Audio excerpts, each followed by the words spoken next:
Friends, स्वागत है आपका सिविल इंजीनियरिंग एकेडमी के ऑफिशियल यूट्यूब चैनल पे। आज इस वीडियो में हम लोग वेल्डेड कनेक्शन के बारे में डिस्कस करने वाले हैं।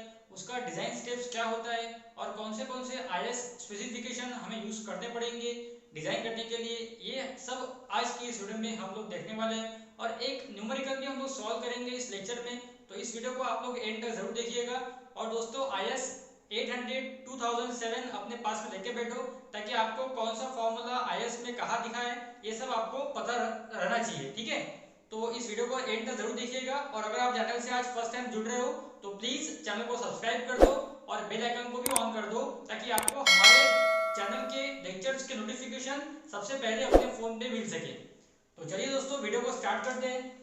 तो वेल्डेड कनेक्शन के डिजाइन के लिए कौन से डिजाइन स्टेप्स हमें पता होना जरूरी है, ये हम लोग पहले देखेंगे। ठीक है, तो डिजाइन स्टेप्स क्या होते हैं वेल्डेड कनेक्शन का। दोस्तों, जो इंट्रोडक्शन पार्ट है उसके अंदर जो बेसिक स्टेप्स है, टेक्निकल टर्म्स है, वो सब इसके प्रीवियस पार्ट में हमने डिस्कस कर लिए। तो जिन लोगों ने वो पार्ट नहीं देखा होगा, डिस्क्रिप्शन बॉक्स में उसका लिंक दिया है, तो वहां जाके आप लोग जरूर देख सकते हैं। ठीक है, तो डिजाइन स्टेप्स क्या होती है, तो सबसे पहले हमें निकालना होता है साइज ऑफ वेल्ड। सबसे पहले हमें निकालना होता है size of weld. Size of weld कैसे निकालते हैं, तो साइज ऑफ वेल्ड निकालने के लिए दोस्तों आपको दो तरीके से साइज ऑफ वेल्ड निकालना पड़ेगा। आपको क्या करना है, पहले आपको निकालना है मिनिमम साइज ऑफ वेल्ड, बाद में आपको निकालना है मैक्सिमम साइज ऑफ वेल्ड, और फिर उन दोनों के बीच में का कोई भी साइज ऑफ वेल्ड आप लोग प्रोवाइड कर सकते हैं एज पर योर अंडरस्टैंडिंग। जैसे कि आपको प्रॉब्लम रिक्वायरमेंट्स है, उस तरह से आप लोग एक suitable size of weld provide कर सकते हैं। तो साइज ऑफ वेल्ड निकालने के लिए बेसिक स्टेप्स क्या होनी चाहिए, किस तरह से निकालना चाहिए, तो देखिए सबसे पहले क्या करना है, सबसे पहले निकालना है मिनिमम साइज ऑफ वेल्ड। सबसे पहले क्या करना है, मिनिमम साइज ऑफ वेल्ड निकालना है, उसके बाद में ही हम साइज ऑफ वेल्ड पता कर सकते हैं। तो मिनिमम साइज ऑफ वेल्ड निकालने के क्राइटेरिया क्या होता है, तो उसके अंदर आपको एक टेबल ऐसा आईएस कोड में दिया हुआ है, ये टेबल आपको फॉलो करना है मिनिमम साइज ऑफ वेल्ड निकालने के लिए। देखो इस तरह का टेबल है, इधर है थिकनेस ऑफ, इधर के कॉलम में है thickness of thicker part. Thicker मतलब जो ज्यादा थिकनेस रहेगा वो, अगर आप दो प्लेट कनेक्ट कर रहे हो तो दो प्लेट में जिसका थिकनेस बड़ा रहेगा वो थिकनेस आपको कंसीडर करना है मिनिमम साइज ऑफ वेल्ड निकालते वक्त। तो थिकनेस ऑफ थिकर पार्ट और इधर रहेगा साइज ऑफ वेल्ड का कॉलम। ठीक है, तो थिकनेस ऑफ थिकर पार्ट में थिकर प्लेट के थिकनेस के ऊपर डिपेंड है साइज ऑफ वेल्ड की वैल्यू, लेकिन कौन सी वैल्यू, मिनिमम वैल्यू। ठीक है, इसके अंदर दो कॉलम रहेंगे, एक रहेगा ओवर और एक रहेगा up to and including. Over, up to and including. तो देखो इसको कैसे इंटरप्रेट करना है, ध्यान देना अच्छे से। ठीक है, तो देखो suppose over 0 and up to 10 and including 10, मतलब 0 के ऊपर 10 तक और 10 को पकड़ के। तो अगर आपका साइज ऑफ वेल्ड 8 mm भी है तो भी इसी के अंदर आएगा, और अगर 10 mm भी है तो भी इसी के अंदर आएगा, क्योंकि अप टू 10 एंड इंक्लूडिंग 10। ठीक है, तो इस रेंज में अगर आपका साइज ऑफ, अगर आपका थिकनेस ऑफ प्लेट है तो साइज ऑफ वेल्ड होता है 3 mm। साइज ऑफ वेल्ड होता है 3 mm। ठीक है, इसको अपन सिंबल देते हैं एस से, और ये जो वैल्यू है ये सब mm में है। ठीक है, ये भी mm में है और वो भी mm में है। ठीक है, तो अगर आपका थिकनेस ऑफ थिकर प्लेट 0 से लेके 10 तक है और 10 को पकड़ के, तो साइज ऑफ वेल्ड रहेगा 3 mm। अब अगर 10 के ऊपर है, मतलब ओवर 10, मतलब 11 से over 10 and up to and including 20, 10 के ऊपर मतलब 11 से लेके तो 20 तक के अगर आपका साइज ऑफ, अगर आपका थिकनेस है प्लेट का, तो साइज ऑफ वेल्ड होता है 5 mm। अब अगर 20 के ऊपर आपका 32 mm तक के है, मतलब 21 से लेके तो 32 mm तक के है, तो साइज ऑफ वेल्ड होता है 6 mm। और अगर आपका 32 के ऊपर है, ओवर 32 mm है, तो साइज ऑफ वेल्ड होता है 8 mm। 32 mm के ऊपर का थिकनेस तो कभी हम यूज करते नहीं है, तो 32 के ऊपर आपका 50 mm तक भी है, 50 mm तक भी आपका थिकनेस ऑफ प्लेट है, तो भी आपका साइज ऑफ वेल्ड 8 mm में होने वाला है। और 50 के ऊपर अगर जा रहा है आप, तो आपको साइज ऑफ वेल्ड देना पड़ेगा 10 mm में। ठीक है, तो मिनिमम साइज ऑफ वेल्ड दोस्तों डिपेंड करता है थिकनेस ऑफ थिकर प्लेट के ऊपर। और तो ये टेबल है जो आपको रेफर करना है मिनिमम साइज ऑफ वेल्ड निकालने के लिए। तो ये मल्टीपल चॉइस क्वेश्चन के लिए बहुत ज्यादा इंपॉर्टेंट है, और कन्वेंशनल पेपर अगर आप दे रहे हो तो कन्वेंशनल पेपर में वेल्डेड कनेक्शन का डिजाइन पूछ सकते हैं, तो आपको सॉल्व करते आना चाहिए, सॉल्व कैसे करते हैं। और एमएसबीटी को और डिग्री होल्डर को भी ये क्वेश्चंस पूछते हैं उनके करिकुलम में, तो उनके लिए भी ये बहुत ज्यादा बेनिफिशियल होने वाला है। ठीक है, ये हो गया मिनिमम साइज ऑफ वेल्ड निकालने का। अब देखते हैं हम लोग कि मैक्सिमम साइज ऑफ वेल्ड कैसे निकालना है। ठीक है, और मैक्सिमम साइज ऑफ फील्ड मैंने बताया था प्रीवियस लेक्चर में कैसे निकालना होता है, एक बार फिर बता देता हूँ। मैक्सिमम साइज ऑफ फील्ड किस तरह से निकालना है, तो देखिए दोस्तों, मैक्सिमम साइज ऑफ फील्ड के लिए फॉर्मूला होता है t माइनस 1.5 mm। ये भी आई स्कूल में दिया हुआ है t माइनस 1.5 mm, और इसके अंदर जो t है वो t का मीनिंग होता है थिकनेस ऑफ थिनर प्लेट। तो यहाँ पे दोस्तों कंफ्यूजन नहीं होना चाहिए आप लोगों को, ये थोड़ा डिफरेंस है। मिनिमम निकालते वक्त thickness of thicker plate use करते हैं हम लोग, और मैक्सिमम निकालते वक्त thickness of thin plate use करते हैं हम लोग, ठीक है। अब आप लोगों को पूछोगे कि सर हमने प्रोवाइड कैसे करना साइज ऑफ फील्ड। सपोज आपका मिनिमम साइज ऑफ फील्ड आ रहा है 5 mm, सपोज आपका थिकनेस ऑफ प्लेट है 12 mm, तो 12 mm का प्लेट थिकनेस है, मतलब आपका मिनिमम कितना आ गया 5 mm आ गया टेबल के अकॉर्डिंग, ठीक है।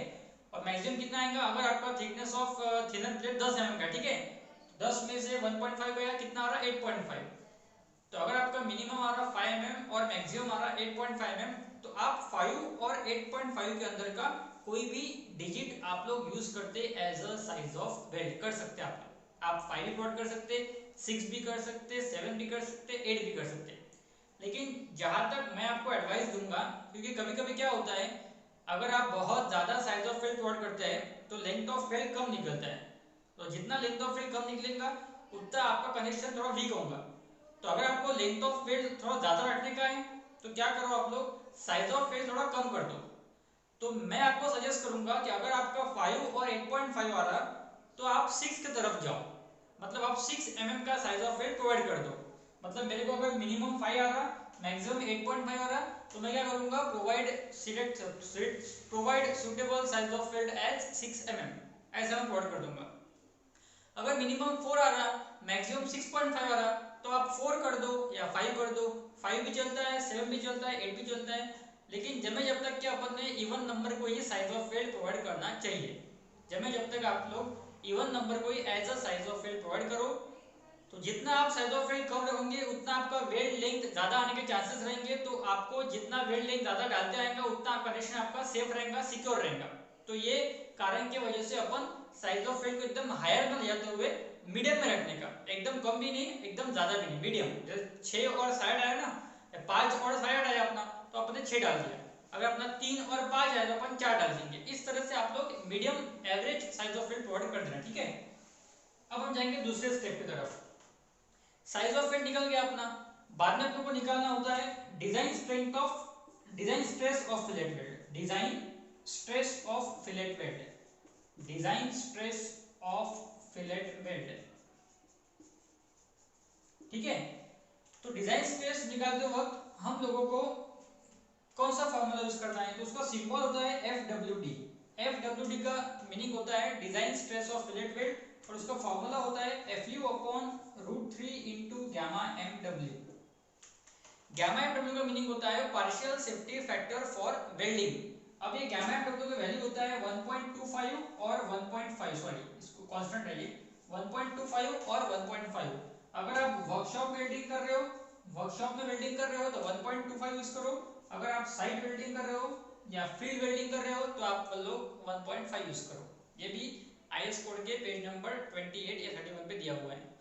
पार्शियल सेफ्टी फैक्टर के आपको हर एक वैल्यूज लर्न होने चाहिए, वो बोल्ट के रहो, वेल्ड के रहो, रिवेट के रहो, बकलिंग के रहो, एल्डिंग के रहो या अल्टीमेट स्ट्रेस के रहो, हर एक का पार्शियल सेफ्टी फैक्टर अपने को पता होना बहुत ज्यादा जरूरी है अगर अपन स्टील स्ट्रक्चर पढ़ रहे हैं तो FWD निकाल लो आप लोग इस फॉर्मूले से। एक बार आपने डिजाइन स्ट्रेस निकाल लिया फिलेट वेल्ड का, दोस्तों ये जो स्टेप्स बता रहा हूं मैं, ये सब स्टेप्स फिलेट वेल्ड के हैं। हाँ, ये सारे स्टेप्स जो है वो फिलेट वेल्ड के लिए है। फिलेट वेल्ड कनेक्शन अगर डिजाइन करना है तो ये स्टेप्स आपको फॉलो करना है, बट वेल्ड के स्टेप्स नहीं है ये, ठीक है। अब थर्ड स्टेप में क्या करना है अपने को, थर्ड स्टेप में निकालना है अपने को design strength for 1 mm length of weld. Design strength पर mm लेंथ ऑफ वेल्ड, मतलब अगर मुझे 1 mm का वेल्डिंग करना है, 1 mm तक मुझे वेल्डिंग करना है, तो कितना स्ट्रेंथ लगेगा अपने को, how much force required for 1 mm length of weld, ये अपने को निकालना है पहले, ठीक है। कि आपके पास में टोटल लोड जो प्लेट के ऊपर जाने वाला है वो प्रॉब्लम में दिया होता है अपने को, ठीक है। तो प्रॉब्लम में टोटल लोड प्लेट को कितना कैरी करना है वो पता होता है। तो अब उस लोड के लिए अगर लेंथ ऑफ फील्ड निकालना है तो पहले क्या करो, पहले 1 mm के लिए कितना लोड लगेगा वो निकाल लो। तो 1 mm का लेंथ ऑफ वेल्ड करने के लिए कितना लोड लगेगा वो निकाल लो। उसको सिंबल देता हूं मैं PQ। और उसको किस तरह से निकालना, सिंपली जो डिजाइन स्ट्रेस निकाला अपन ने सेकंड स्टेप में FWD, उसको मल्टीप्लाई कर दो आप थ्रोट थिकनेस से। FWD multiplied by throat thickness. तो जो डिजाइन स्ट्रेस निकाला सेकंड स्टेप में, उसे मल्टीप्लाई कर दो थ्रोट थिकनेस से। और थ्रोट थिकनेस का फार्मूला मैंने बताया था प्रीवियस लेक्चर में, K इंटू एस। और इस K की वैल्यू होती है हमेशा 0.7। K की वैल्यू होती है हमेशा 0.7, जो डिपेंड होता है एंगल बिटवीन फ्यूजन फेसेस पे। और जो फ्यूजन फेसेस के एंगल है वो हमेशा 60 डिग्री से लेके तो 90 डिग्री के बीच में ही होते हैं, इसीलिए K होता है 0.7 कांस्टेंट। ये भी IS बोर्ड में दिया हुआ है और इसके ऊपर मैंने प्रीवियस लेक्चर में अच्छे से बता दिया है कि थ्रोट थिकनेस क्या होता है और K इज इक्वल टू 0.7 हम क्यों लिखते हैं। ठीक है, तो आप लोग वो लेक्चर जरूर देख लेना। एक बार अपन ने ये निकाल लिया 1 mm के लिए अगर वेल्डिंग करना है तो कितना स्ट्रेन लगेगा, ये पता होने के बाद में आप लोग आपके वेल्डिंग का लेंथ निकाल सकते हैं। मतलब लेंथ ऑफ वेल्ड आप निकाल सकते हैं। Length of weld required, length of weld required ये आप लोग निकाल सकते हैं। उसका फॉर्मूला रहेगा PdW अपॉन PQ। ये जो है PdW ये आपका टोटल डिजाइन लोड है दोस्तों। ये आपका टोटल डिजाइन लोड है जो आप लोगों ने अपने कनेक्शन पे अप्लाई किया हुआ है। जैसा सपोज इस तरह का कनेक्शन है अपना, ये एक सपोज इस तरह के दो प्लेट, ठीक है, इस तरह के दो प्लेट है। तो यहाँ पे जो लोड लगाते हैं दोस्तों अपन, इसे बोलते हैं हम लोग PdW। ठीक है, यहाँ जो हम लोड लगाते हैं उसे बोलते हैं हम लोग PdW। तो जो लोड आप लोग आपके प्लेट पे अप्लाई करते हो, कनेक्शन पे अप्लाई करते हो, वो होता है PdW, टोटल डिजाइन लोड। तो अगर 1 mm के लिए कितना फोर्स लग रहा ये हमें पता है, तो टोटल लोड के लिए कितना वेल्ड लेंथ लगेगा ये हम निकाल सकते हैं। क्योंकि इसका जो यूनिट है, इसका यूनिट क्या है, फोर्स है, मतलब इसका यूनिट क्या है, न्यूटन। और ये है डिजाइन स्ट्रेंथ फॉर 1 mm, मतलब है फोर्स ही, लेकिन 1 mm के लिए निकाल रहे हैं तो वो हो गया न्यूटन पर mm। वो हो गया न्यूटन पर mm। डिजाइन स्ट्रेंथ मतलब न्यूटन पर mm। तो न्यूटन न्यूटन हो गया कैंसिल, mm जाएंगे ऊपर, तो इसका यूनिट क्या आ गया, mm। mm आया मतलब क्या है, ये लेंथ ऑफ वेल्ड है। ठीक है, तो टोटल लेंथ ऑफ वेल्ड निकालना है तो PdW अपॉन PQ। ठीक है, एक बार आपने लेंथ ऑफ वेल्ड निकाल लिया कि आपको ये लेंथ ऑफ वेल्ड को ट्रांसमिट करना है। आप इसे तीन तरीके से ट्रांसमिट, आप इसे दो तरीके से ट्रांसमिट कर सकते हैं। तीन तरीके से मतलब ऐसा हो रहा था कि आप लोग यहाँ भी लेंथ ऑफ वेल्ड ले सकते हैं, आप लोग लेंथ ऑफ वेल्ड यहाँ भी डाल सकते हैं, मतलब आप इस तरह से कनेक्शन कर सकते हैं। या आप लोग फोर साइड भी कर सकते हैं, लेकिन फोर साइड बहुत रेयरली करते हैं हम लोग। तो मिनिमम 3 साइड्स पे वेल्डिंग करना होता है हमें, मिनिमम 3 साइड्स पे वेल्डिंग करना होता है कनेक्शन के। तो ये जो वेल्डिंग है दोस्तों हॉरिजॉन्टल, जो हॉरिजॉन्टल वेल्डिंग है उसे बोलते हैं हम लोग ट्रांसवर्स, सॉरी लॉन्जिट्यूडिनल वेल्डिंग। जो हॉरिजॉन्टल वेल्डिंग है उसे बोलते हैं हम लोग लॉन्जिट्यूडिनल वेल्डिंग। और जो वर्टिकल वेल्डिंग है इसे बोलते हैं हम लोग ट्रांसवर्स वेल्डिंग। वर्टिकल वेल्डिंग को बोलते हैं हम लोग हॉरिजॉन्टल वेल्डिंग और वर्टिकल वेल्डिंग को बोलते हैं हम लोग ट्रांसवर्स वेल्डिंग और हॉरिजॉन्टल वेल्डिंग को बोलते हैं हम लोग लॉन्जिट्यूडिनल वेल्डिंग। तो जो लॉन्जिट्यूडिनल वेल्डिंग है उसका एक क्राइटेरिया होता है, ये वेल्डिंग हमेशा 12 टाइम्स T और 128 mm whichever is higher, इससे ज्यादा नहीं होना। लॉन्जिट्यूडिनल वेल्डिंग हमेशा 12 टाइम्स T, ये T मतलब thickness of thinner member, T मतलब क्या, थिकनेस ऑफ थिनर मेंबर, और 128 mm। इसमें जो बड़ा आंकड़ा होगा विच एवर इज हायर, इसमें जो बड़ा आंकड़ा होगा उससे आपका लॉन्जिट्यूडिनल वेल्ड का जो वैल्यू है वो ज्यादा नहीं होना चाहिए। मतलब longitudinal weld should not be more than 12 times T और 128 mm whichever is higher. ठीक है, तो लॉन्जिट्यूडिनल वेल्डिंग के बारे में IS कोड के अंदर स्पेसिफिकेशन दिया हुआ है कि longitudinal weld should not be more than 12 times T और 128 mm whichever is higher. ये क्वेश्चन मल्टीपल चॉइस क्वेश्चन में आ सकता, तो ये एक आप लोग ध्यान में रखना। ठीक है, एक बार आपने लेंथ ऑफ वेल्ड निकाल लिया कि आपको फिर इस तरह से उसको डिस्ट्रीब्यूट करना है। ये जो ट्रांसवर्स वेल्डिंग है दोस्तों, ये आपको पता होता है प्रॉब्लम सॉल्व करने के पहले, क्योंकि ये आपके प्लेट का विड्थ होता है।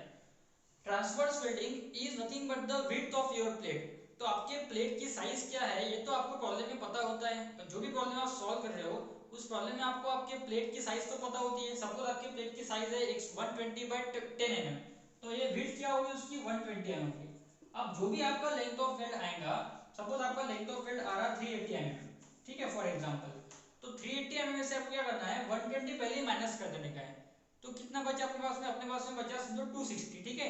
तो 260 को आपको डिवाइड करना है दो हिस्से में, 130 ऊपर 130 नीचे। इस तरह से आपको वेल्ड के 3 हिस्से करने हैं। आपको ऐसा नहीं करना है 380/3 नहीं करना है, क्योंकि ट्रांसवर्स वेल्ड का लेंथ हमेशा हमें प्रॉब्लम सॉल्व करते वक्त पता होता है, क्योंकि that is nothing but the our width of plate. तो विड्थ तो पता होती है हमें, तो आप लोग जो लेंथ ऑफ वेल्ड मिल रही है आपको, उसमें से विड्थ को माइनस कर दो, मतलब ट्रांसवर्स वेल्ड गया, जो बचा उसको दो हिस्से में डिवाइड कर दो एज अ लॉन्जिट्यूडनल वेल्ड, और बाद में चेक कर लो कि उसका आंसर, लॉन्जिट्यूडनल वेल्ड का आंसर इससे ज्यादा नहीं आ रहा। बाद में चेक भी करना पड़ेगा कि लॉन्जिट्यूडनल वेल्ड का आंसर इससे ज्यादा नहीं आने को ना। अगर वो 128 से ज्यादा आ रहा या 12 टाइम्स की से ज्यादा आ रहा, तो इसका जो वैल्यू रहेगा वही वैल्यू आपको as a longitudinal weld provide करना होगा। समझेंगे आप लोग? सपोज आपका लॉन्जिट्यूडनल वेल्ड आ गया 140 mm और इस कैटेगरी से मैक्सिमम आ गया 128, तो आपको क्या बोलता है आईएस कोड कि आप 128 के ऊपर नहीं जा सकते। आपका तो कितना आया था 140 आया था, लेकिन मैक्सिमम कितना चलता 128 ही चलता, तो आपको आपका लॉन्जिट्यूडनल वेल्ड 128 तक ही रेस्ट्रिक्ट करना होगा, ठीक है। तो बाकी जो ऊपर के 12 बच गए, नीचे के 12 में बच गए, उसको आप एज अ एंड रिटर्न्स यहाँ प्रोवाइड कर दो, क्योंकि लेंथ ऑफ वेल्ड जो आया है आपके पास में उतना आपको प्रोवाइड करना जरूरी है। अगर आपको लॉन्जिट्यूडनल वेल्ड आप पूरा प्रोवाइड नहीं कर सकते, तो जितना भी डिस्टेंस बच रहा है आपका, जितनी भी लेंथ आपकी रिमेन होगी है, उस रिमेनिंग लेंथ को आप as a end returns provide कर डालो। तो एंड रिटर्न्स भी कैसे प्रोवाइड करता है उसके ऊपर अपने ने प्रीवियस लेक्चर में डिस्कस किया है कि मिनिमम एंड रिटर्न्स क्या होने चाहिए और एंड रिटर्न्स हम क्यों प्रोवाइड करते हैं, इसके ऊपर अपना डिस्कशन हुआ है प्रीवियस लेक्चर में, ठीक है दोस्तों। तो ये हो गई design steps of welded connection. आप लोगों को एकदम सिंपल है 4 से 5 स्टेप में आप वेल्डेड कनेक्शन को डिजाइन कर सकते हो। सिर्फ डिजाइन करने के बाद में उस लेंथ को किस तरह से डिस्ट्रीब्यूट करना है, ये थोड़ा डिफिकल्ट जाता है बच्चों को। इसको आपको मैंने एकदम सिंपल लैंग्वेज में समझा के बता दिया कि आप लोगों को तीन साइड में आपको वेल्डिंग करनी है। उसमें एक साइड जो होती है ट्रांसवर्स, उसका लेंथ आपको ऑलरेडी पता होता है प्रॉब्लम में, तो वो एज इट इज प्रोवाइड करना, उसको सिर्फ टोटल एक में से माइनस कर देना और जो बच रहा उसके दो हिस्से कर देना, ठीक है। और एक बात दोस्तों, कभी अगर ये फैक्टर लोड दिया नहीं है आप लोगों को, कभी कभी क्या होता है प्रॉब्लम में ऐसा बोलते हैं design the connection for full strength of plate. तो फुल स्ट्रेंथ मतलब क्या, जितना भी प्लेट का स्ट्रेंथ है उसके लिए डिजाइन करो। अब ये तो स्वाभाविक है दोस्तों कि जब हम इस प्लेट पे लोड लगाते, तो लोड कितना लगाएंगे हम इसके ऊपर, जितना उस प्लेट का स्ट्रेंथ है उतना ही लोड उस पर लगाएंगे ना हम लोग। अगर उस प्लेट का स्ट्रेंथ है 200 किलोन्यूटन रेजिस्ट करने का, और अगर अपन उसके ऊपर लोड लगाया 300 किलोन्यूटन का, तो ऑब्वियस है प्लेट तो टूट जाएंगी। तो जितना उस प्लेट का स्ट्रेंथ होता है उसी को क्या बोलते हैं, फैक्टर लोड बोलते हैं। तो उसने क्या बोला प्रॉब्लम में, फैक्टर लोड दिया नहीं उसने, उसने क्या बोला इस कनेक्शन को आप लोग डिजाइन करो प्लेट के फुल स्ट्रेंथ के लिए। तो जो प्लेट की फुल स्ट्रेंथ होती है उसी को फैक्टर लोड कहा जाता है दोस्तों। प्लेट के फुल स्ट्रेंथ को ही फैक्टर लोड बोलते हैं। तो प्लेट की फुल स्ट्रेंथ किस तरह से निकालते हैं हम लोग, अगर आपको प्लेट की फुल स्ट्रेंथ निकालनी है, अगर आपको प्लेट की फुल स्ट्रेंथ निकालनी है, प्लेट के फुल स्ट्रेंथ को ही क्या बोलेंगे हम लोग, उसी को बोलेंगे हम लोग फैक्टर लोड, मतलब पीडीडब्ल्यू। तो अगर मुझे मेरा फैक्टर लोड प्रॉब्लम में दिया हुआ नहीं है, तो मैं क्या करूंगा, प्लेट की फुल स्ट्रेंथ निकालूंगा और जितनी उसकी स्ट्रेंथ है उतना ही लोड उस पर हम लगाते रहते हैं। तो जो स्ट्रेंथ रहेंगे उसी को बोलेंगे हम लोग फैक्टर लोड। तो उसका फॉर्मूला होता है दोस्तों Ag into F Y upon gamma M O. Plate की फुल स्ट्रेंथ निकालने का फॉर्मूला होता है प्लेट का gross area Ag into F Y upon gamma M O, मतलब partial safety factor for resistance govern by yielding. Gamma M O का meaning क्या होता है, partial safety factor for resistance govern by yielding. तो इसका वैल्यू होता है 1.1, गैमा एमओ का वैल्यू होता है 1.1, ठीक है। तो अगर आपके प्रॉब्लम में कभी कभी फैक्टर लोड नहीं भी आया, तो आप इस फॉर्मूले से फैक्टर लोड निकाल देना, क्योंकि इस फॉर्मूला है प्लेट के फुल स्ट्रेंथ का, लेकिन जो प्लेट की फुल स्ट्रेंथ होती है उसी को फैक्टर लोड भी कहा जाता है, ठीक है। तो ये हो गए पूरे डिजाइन स्टेप्स।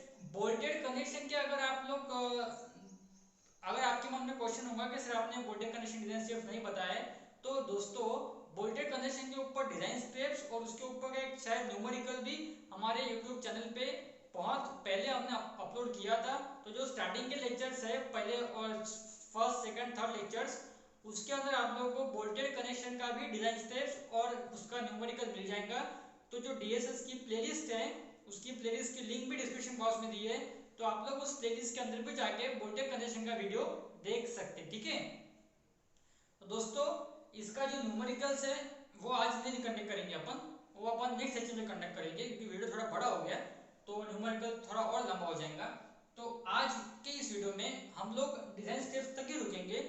डिजाइन स्टेप पे हर एक पॉइंट को मैंने आप लोगों को एकदम सिंपल और इजी लैंग्वेज में समझाने की कोशिश किया हूँ। अगर आपको कुछ भी डिफिकल्टी आती है, कुछ भी स्टेप्स नहीं समझाऊंगा, तो कमेंट बॉक्स में आप लोग पूछ सकते या मुझे व्हाट्सअप कर सकते। और अगर आपको इस वीडियो को पसंद आया होगा, लेक्चर में जो कंटेंट आपको दिया है वो आपको समझ में आया होगा, तो ही मेरे वीडियो को लाइक करना और अपने दोस्तों में शेयर करना। अगर आपको बिल्कुल पसंद नहीं आया है, सब लेक्चर समझ में नहीं आया है, तो इसे बिल्कुल लाइक मत करो और बिल्कुल शेयर मत करो, ठीक है। और हाँ, अगर आप चैनल से आज फर्स्ट टाइम जुड़ रहे हो तो चैनल को सब्सक्राइब जरूर कर देना, क्योंकि आपको ऐसे लेक्चर्स के नोटिफिकेशन आपके मोबाइल पे सबसे पहले मिलते रहेंगे, ठीक है दोस्तों। Thank you very much, bye bye.